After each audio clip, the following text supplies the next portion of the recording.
In this video, we talk about static stress analyses, specifically their purpose, workflow, capabilities, and what results they produce.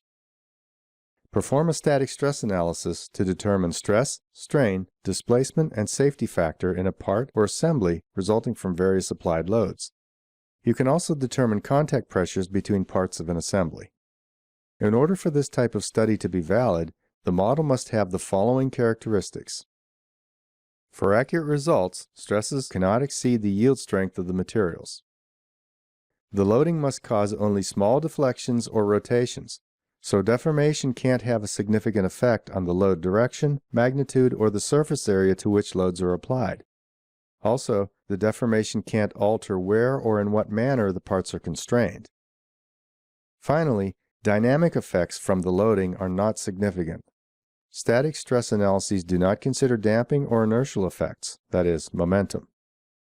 This model is a three-part assembly consisting of a connecting rod and two round pins. A 2,000-pound tensile load is applied to the assembly. Separation contact is defined between the parts, meaning that the pins can freely slide along or separate from the connecting rod, but the parts can't penetrate through each other. Let's take a look at the process of setting up and solving the analysis. The first time you enter the simulation workspace, the new study dialog launches automatically. Choose the static stress analysis type. Click this icon to access the study settings. We'll define an absolute mesh size of 0.125 inch, which will produce two elements through the thickness in the thinnest regions of the connecting rod. If you want to make changes to the model for your simulation, use the Simplify command. The tools in the Simplify workspace enable you to remove unnecessary components or features, split faces to confine a load or constraint to only a portion of a larger face, or to provide edges or vertices for locating loads and constraints, or modify the geometry in any way you want to achieve the desired results. Any changes you make here affect only the simulation model. The production geometry represented in the model workspace remains unchanged. Click Finish Simplify to return to the simulation workspace.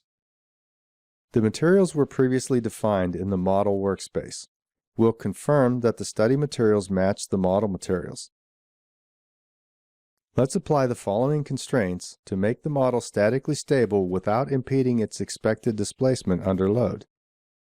Fully fix the ends of the small pin. You can left-click and hold the mouse button down to see a menu of items to select, including hidden ones. Apply a Z constraint to the straight edges on the large pin. This constraint prevents the pin from spinning in its hole and prevents the connecting rod from rotating about the center line of the small pin.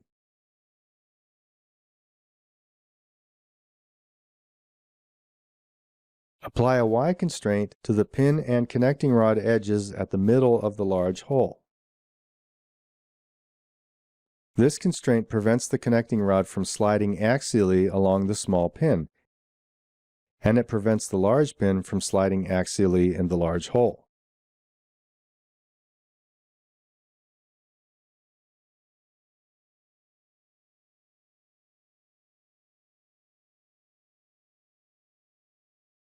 Next, apply a total load of 2,000 pounds in the -x direction to the ends of the large pin.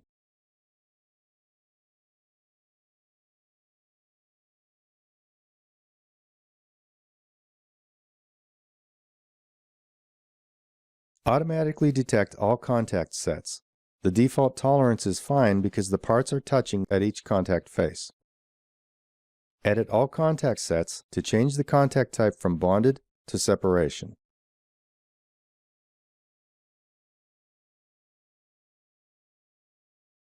Now let's clone this study to make a new one in which we'll use a different setup. In the Settings dialog, enable the Remove Rigid Body Modes option. The solver will stabilize the model automatically by adding a global acceleration load and soft spring constraints. Delete the fixed constraint on the small pin. There is now no X constraint anywhere on the model. Also, we'll balance the applied load with an opposite force at the ends of the small pin. This method will allow the small pin to rotate at its ends, behaving like a simply supported beam. In the first study, the pin behaves like a built-in beam due to the fixed constraint at the ends. The studies are ready to solve. You can solve both studies at the same time on the cloud, or you can solve the studies one at a time locally.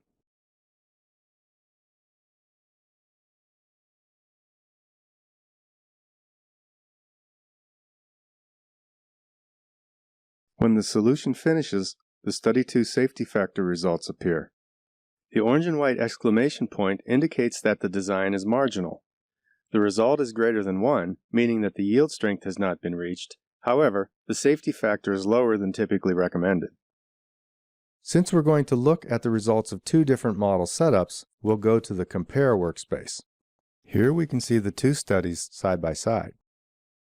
Ensure that Study 1 is on the left and Study 2 on the right. By default, the model viewpoint and result type are synchronized for the Compare windows. The minimum safety factor is greater for Study 1. We'll see why in a moment. Let's compare the von Mises stress results. In Study 1, the maximum stress occurs at the ends of the small pin, where it's constrained.